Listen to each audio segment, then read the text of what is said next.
वहीं दूसरी ओर मेनन अपना आराम से खाना खा रहा होता है, लेकिन जब वो सानी को भूखा देखता है तो उसे उस पर तरस आ जाता है। वो उसके पास जाता है और उसे खाना ऑफर करता है, लेकिन वो मना कर देती है क्योंकि इससे जॉन को बहुत बुरा लगेगा। पर मेमन वादा करता है और कहता है जॉन को इसके बारे में कुछ नहीं बताएगा। अब जेनी काफी दिनों से भूखी थी, इसलिए उसकी बात मान लेती है और उसे जाते जाते एक किस भी देती है। वहीं दूसरी ओर जॉन उन दो जहरीली मछलियों को खाने की तैयारी कर रहा था, लेकिन ना जाने उसे कैसे पता चल जाता है कि जेनी ने खाना खा लिया। इसीलिए वो उस पे काफी चिल्लाता है, लेकिन जेनी एक बार उसे कैसे भी करके शांत करा देती है। अगले दिन फिर से वे साथ में मछलियां पकड़ने के लिए जाते हैं, लेकिन हर बार की तरह उनके हाथ कुछ नहीं आता और वो इससे काफी परेशान हो चुके थे। जब वे वापस आते हैं तो देखते हैं मेमन उनकी आग चुरा रहा है, इसलिए वो फौरन उसके पास जाता है और उसकी आग पे मिट्टी डाल देता है। इसके बाद उन दोनों के बीच फिर से लड़ाई हो जाती है और दोनों एक दूसरे को बहुत मारते हैं। यहाँ जेनी एक बार फिर से आकर उन दोनों को छुड़ाती है, लेकिन मेमन इसके बाद भी उसे काफी बुरा भला कहता है। अब कुछ दिन तो ऐसा नहीं चल सकता, इसलिए जॉन को अब कैसे भी करके मछलियां पकड़नी है,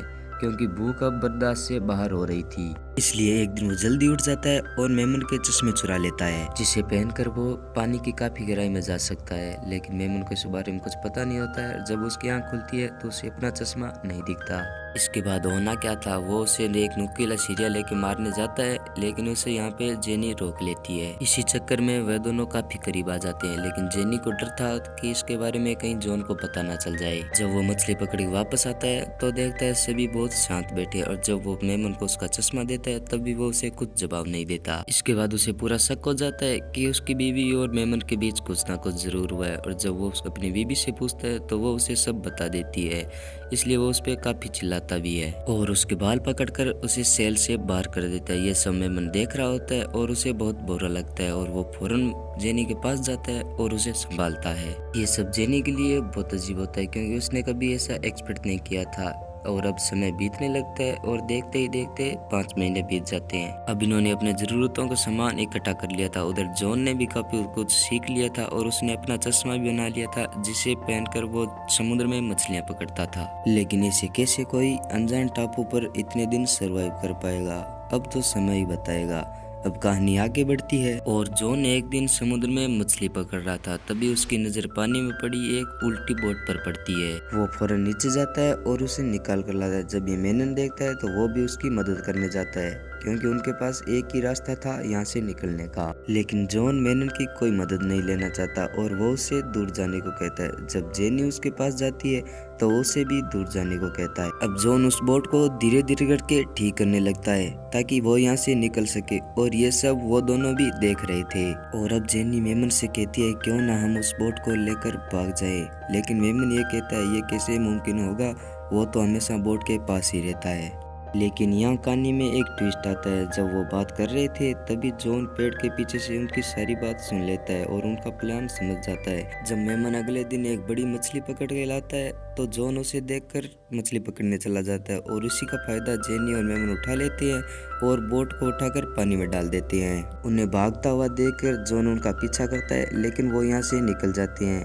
अब जॉन कुछ देर तो निराश होता है, उसके बाद रिलैक्स होकर नारियल पानी पीने लगता है। क्योंकि जॉन ने उस बोट में पूरा काम नहीं किया था, इसलिए वो थोड़ी दूर तो सही चलती है, लेकिन आगे जाके डगमगाने लगती है। पहले तो उन दोनों को समझ नहीं आता कि क्या हो रहा है, लेकिन फिर जेनी जॉन को रिलैक्स बैठा हुआ देखती है तो वो समझ जाती है कि इसने ही कुछ किया है। ये दोनों अपनी जान बचाने के लिए पानी में उतर जाते हैं और बोट डूब जाती है। ये जैसे तैसे तैर के किनारे पर आते हैं, लेकिन यहाँ पे उनका इंतजार जॉन कर रहा होता है, और जैसे ही मेमन को देता है एक शार्प लकड़ी लेके उसके पीछे भागता है। लेकिन जब तक वो उसे पकड़ता है वहाँ पे जेनी आ जाती है और उसे छुड़ा देती है।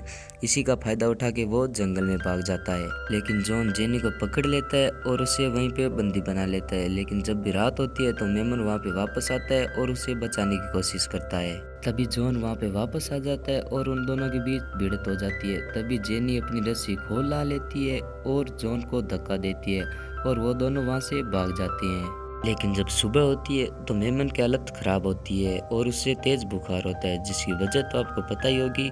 उसने कहा था कि वो उसे बर्बाद कर देगी।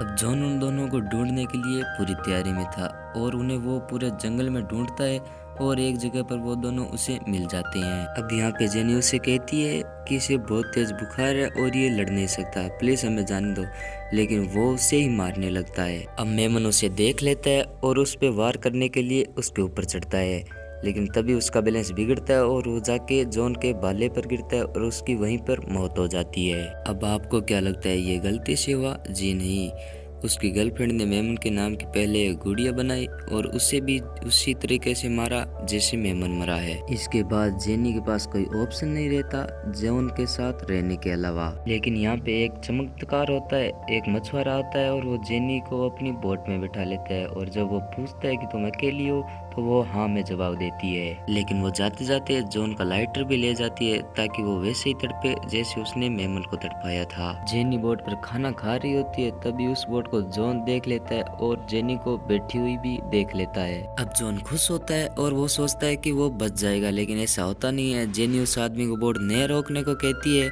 और उसे वहीं पर छोड़ देती है और इसी के साथ ये कहानी खत्म हो जाती है। आपको कैसी लगी ये कहानी प्लीज कमेंट में जरूर बताना।